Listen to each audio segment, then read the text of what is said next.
Good morning, card beanies. RJ back with another video, so let's get to it. A little bit of a bookkeeping to do before I roll out this video. This is actually going to be a bit of a repeat from Monday. I had time now to go through the whole mystery box in all its glory, to look at everything, understand what it was, find some hidden gems, do a little bit more research about what's what, and I want to share that with you today. So if you're not interested in seeing a lot of what you saw on Monday, you can likely skip this video and not miss a beat. It's just updated information about what I found. And actually, I'm going to do a lot of this with pictures from Monday. Say, here's this is what it is, here's this is what it is. Try to do it rapid succession, keep it short. So here I go. Today's random Mike Schmidt item of the day from 2015, Topps Triple Threads, the Emerald Parallel, numbered out of 250. In fact, this is number 250 out of 250. That's kind of cool. This is one of those things where, if I told you in some of the previous videos, these parallel versions can be had for like $1 or $2 years after they were released. These high-end triple threads, museum collection, tribute, what have you. The boxes cost a fortune, and if you want a star player like I have, if you got a wish list, wait a couple years, and they'll be very affordable at that time. I don't know what this cost me, but not too much. And it's one of the many, many rainbow variations of these cards. This is the Emerald Parallel. Today's random baseball item of the day. Have here a standard card from 1982 Topps. It's the Bob Boone in action. Thumbing through old baseball cards, you see fan favorites, great cards, and cards that make you smile. What made me laugh about this one is the lack of action in the inaction pose.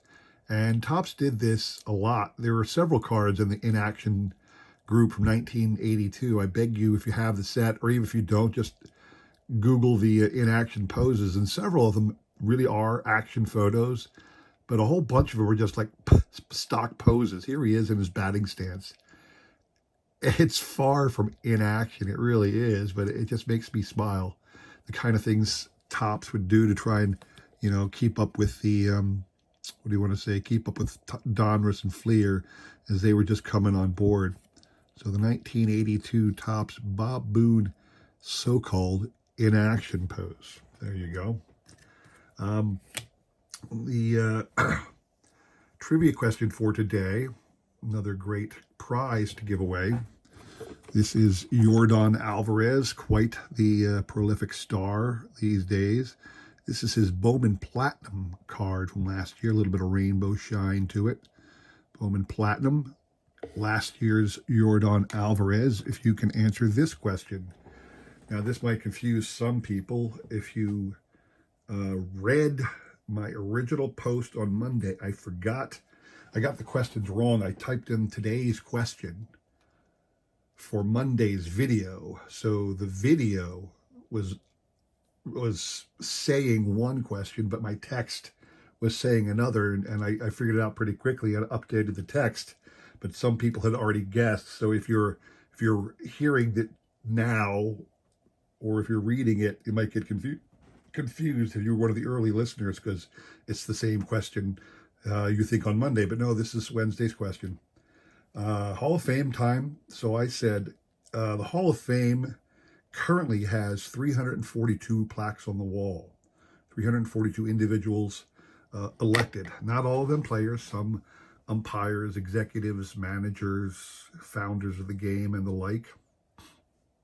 But 342 individuals have plaques on the wall, mostly players, although not most of them. In fact, less than half of them were actually voted in under the normal method, the baseball writers trying to get 75% of the vote.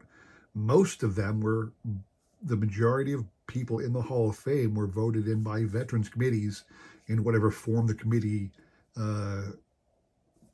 presented itself in that particular year. So, out of the entire Hall of Fame class of 342 currently, how many were actually voted in by the writers? That is your question. Shoot me that answer in an email. I will include my email in the description below, along with the repeat of the question. You will have today and tomorrow to answer, and we will pick a winner on Sunday, all right? Good luck to everybody on that. So, I'm going to take a little moment right now, like I said, and recap some of the things I found in the video in the box from the box from Monday. What I'm going to do, I'm going to break the video here, come back to you in a second. I'm going to shoot up a bunch of images. Here's this set, and this is what it is. Here's this set, and this is what it is. Just to bring an end to that, I feel like I did you injustice, showing you all of that. And then the end, if you stick around till the end, I will show off for you one of the hidden gems I found that I didn't show on the cover.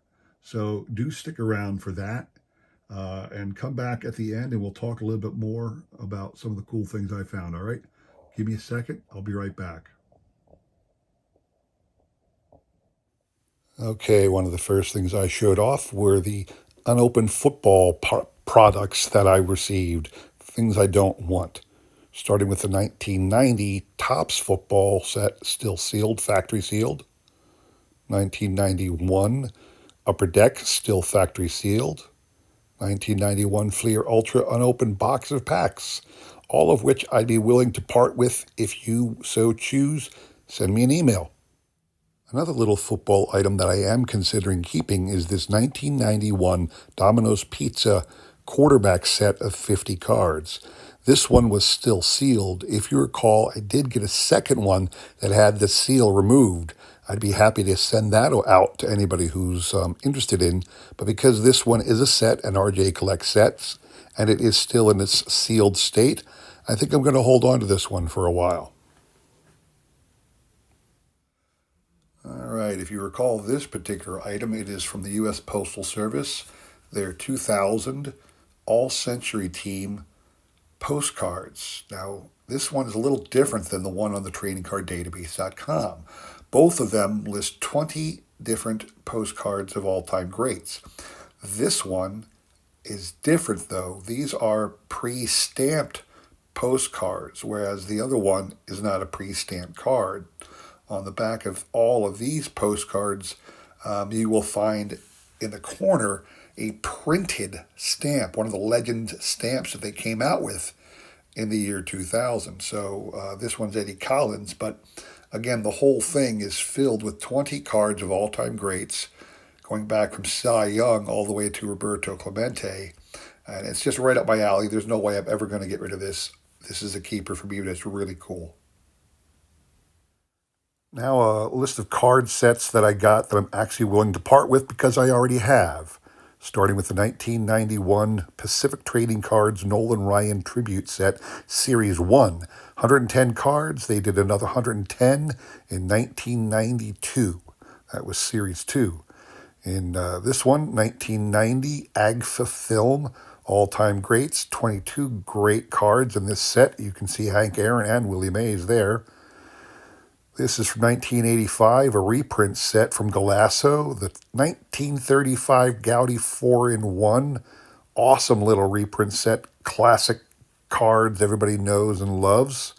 And finally, from 1998, the Philadelphia Athletics Society all-time fan favorite Philadelphia A's cards. There are 46 cards in this little set. And again, each of these, all four of them, are things that I already had that I'd be happy to part with, so you can have part of Dave's basement find. All right, what I want to do now is show off all of the reprint sets that were included in the box. I'm not sure if it's fate or what, but I am probably one of the few collectors who is actually thrilled that that box was filled with reprint sets, because I'm a big set collector and I love looking at old cards, so this was right up my alley.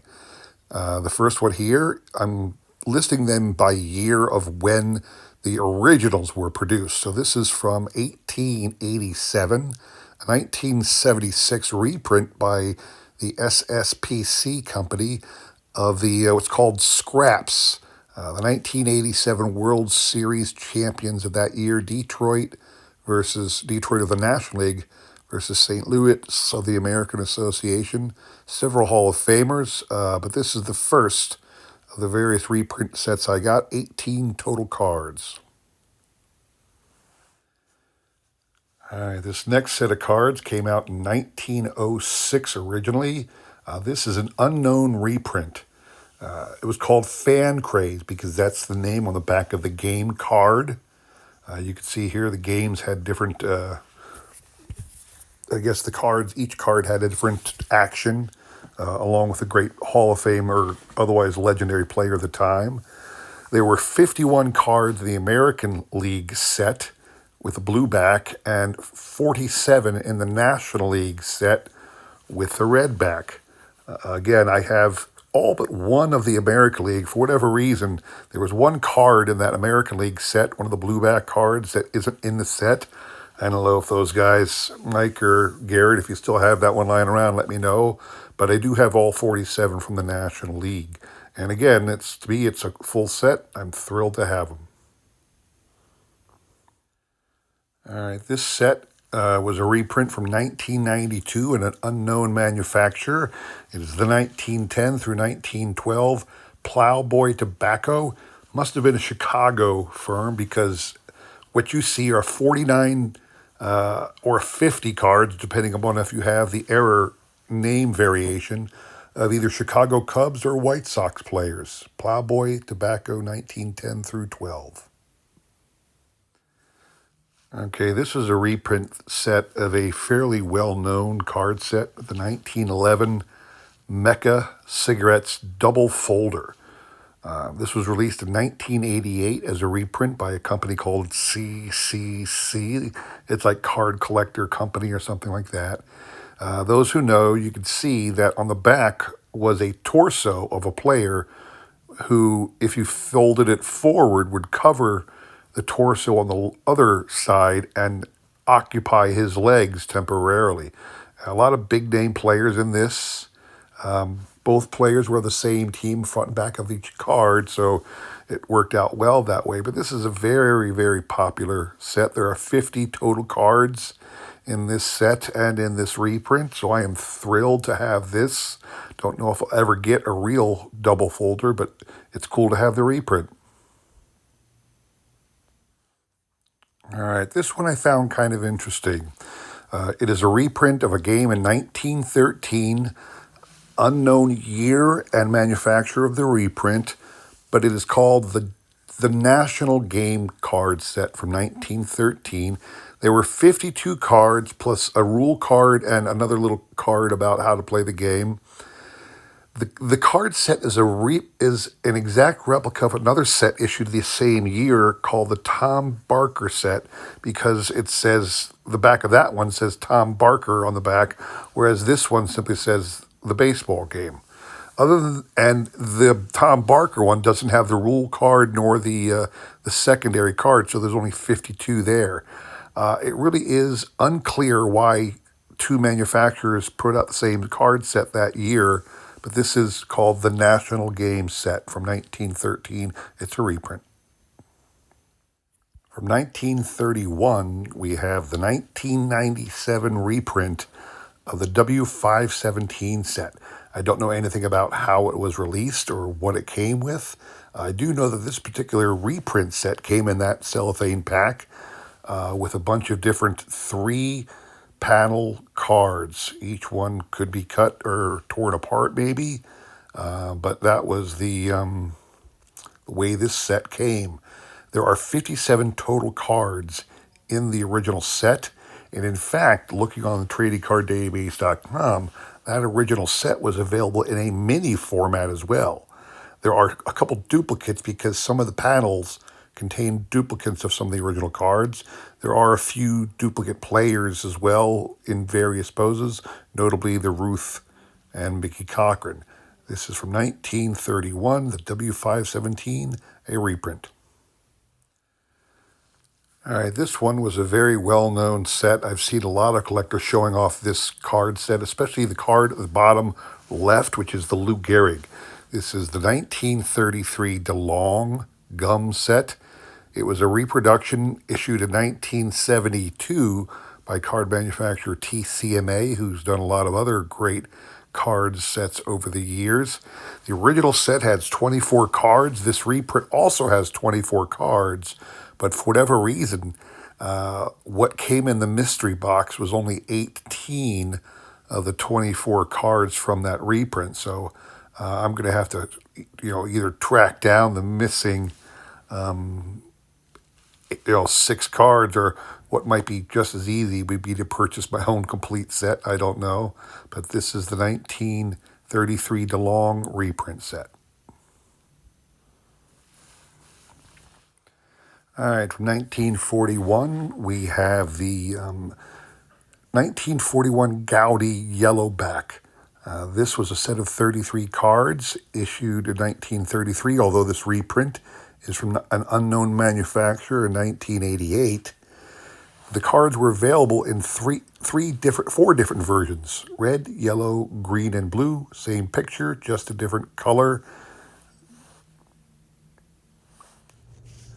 Okay, so this here is a well-known set, the 1941 Play Ball color set. 72 cards in the original, 72 in this reprint, although I cannot find on the tradingcarddatabase.com where this reprint came from. There is a reprint listed on the tradingcarddatabase.com, but it is vastly different. But this is your 1941 Play Ball reprint of 72.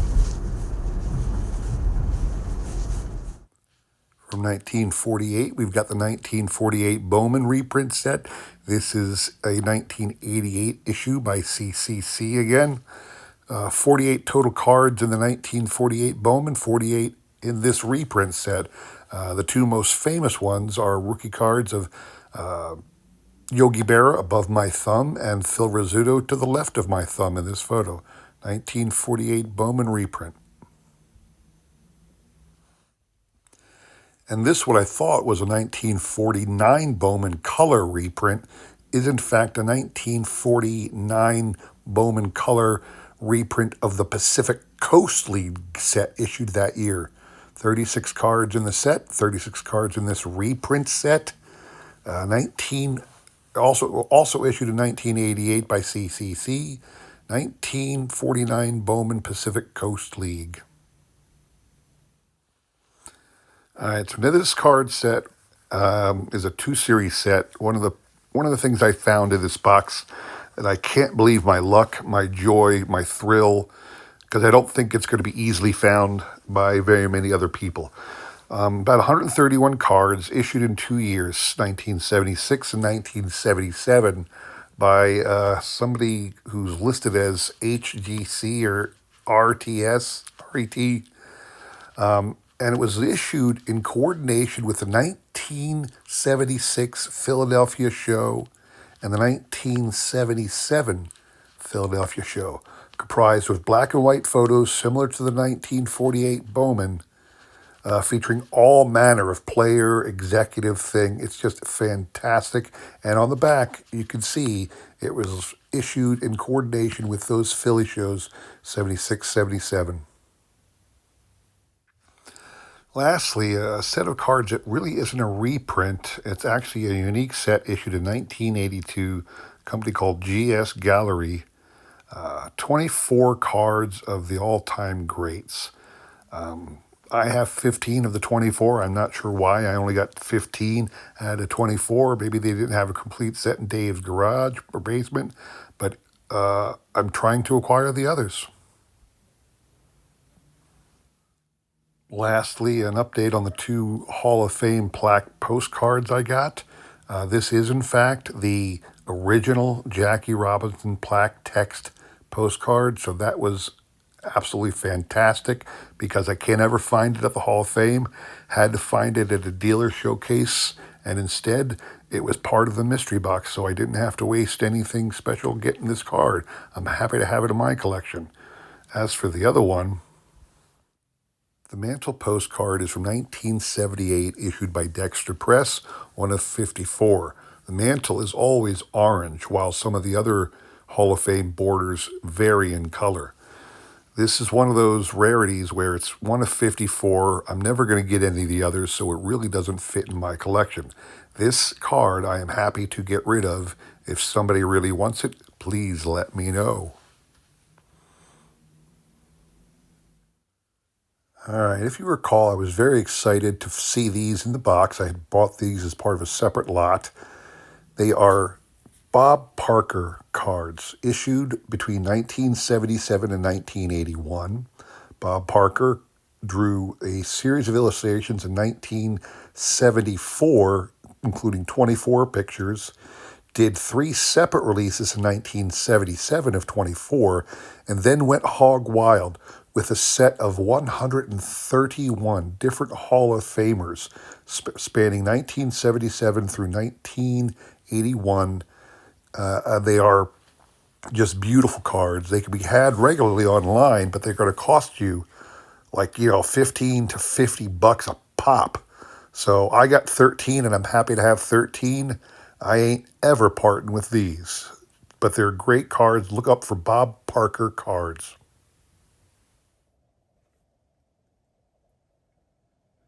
All right, if you're still with me, I just want to show off a couple more things. Some of the cooler items that I have that I didn't have time to gush over then, I want to gush over now. So I found, if you recall, I was given about 40 of these postcards, mostly of Pirates, but some were other teams. There was some Braves player, if you recall, a couple Phillies, a couple Dodgers, but they're all postcards of forgotten players. Dave's dad was kind enough to write the names on the backs. Most of them are Pirates. For that reason, I'm not particularly interested in holding on to these. They're cool to have. Anything baseball related is cool for all of us, but I think this would be better off in the hands of another collector. Shout out to John Mangini, who is the consummate Pirate collector. John, this came from Dave, BlueJacket 66, his dad's basement. I would love to pass this along to you or to any other Pirate fan out there. I would love to send you all of the postcards from Dave's basement because it just doesn't fit in my collection, okay? So that's a shout out to anybody who's listening. One of the cool things I found were these exhibit cards. If you recall, there were a few Hall of Famer exhibit cards. Now, I was very excited originally, but in hindsight, you can tell these are reprints. The printing is very much kind of a dot matrix, kind of a modern print. It is not, these are not originals. Especially if you look at the arm, I'm knocking myself here. If you look at Willie's arm, the pattern of printing, you can tell this is not an original print. Also, if you look at this image compared to some of the originals, the cropping is off. This little line, like a baseline down here, the centering of his hands and everything. This is a much later period piece. So it does have some age to it, so I'm not sure when it was actually issued, but the original exhibit cards, this is not one of them, although it's a really cool thing to have. This was really cool about. I wanted to show off these. So I got a whole set of these Kansas City Athletics cards. Almost the whole set.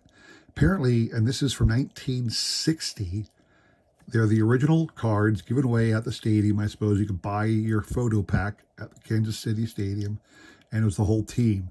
And I almost have every one. I won't fault Mike and Garrett for not giving me all of them, but I'm only missing like 2. And I promise you I can find the other 2 that I'm missing and have a whole set. And because RJ collects sets, that's one thing I'm going to hold on to.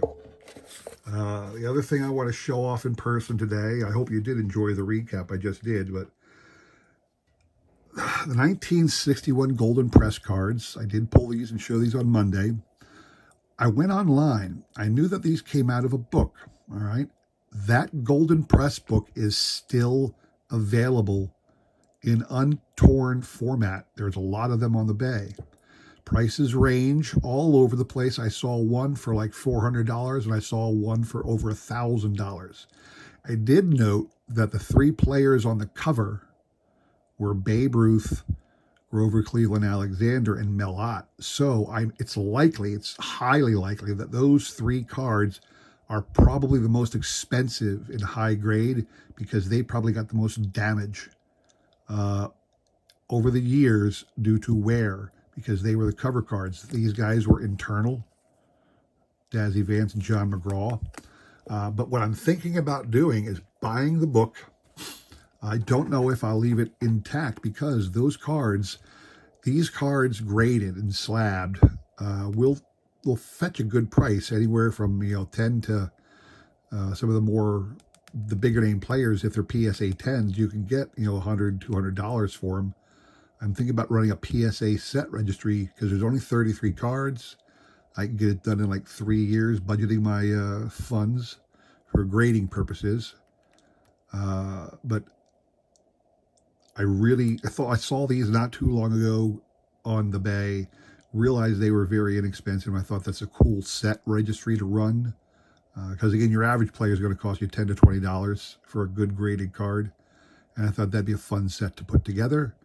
So I'm really thinking about buying a book rather than buying the cards individually slabbed over the next few years. Buying the book, sending it into PSA over the course of like 3 years, 11 a year or something like that. But we will see. We will see. You can get the book online if you want to get the Golden Press book with all these guys still in it. It is possible. All right, the last thing I want to show off in person, I hope you did take a time to look at the recap video earlier. The last thing I want to show off in person is something I completely missed the first time around, only because these were mixed up with those Kansas City A's cards, and I didn't see them as I was just kind of thumbing through them. I'm not sure if Garrett meant to do this. Garrett, I'm revealing your secret. Mike, if you see this video, do take a moment to yell at Garrett. I got 2 autographed index cards that I want to show off to you. The first one, I believe this is Dale Long.